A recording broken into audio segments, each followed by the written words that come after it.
இயேசுவின் வேதம்.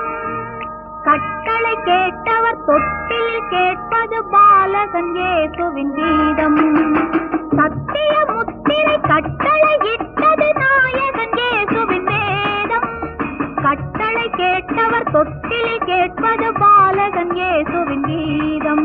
அது வானகம் பாடிய முதல் பாடல், அந்த தூதுவன் ஆடிய விளையாடல். மேன்மேல்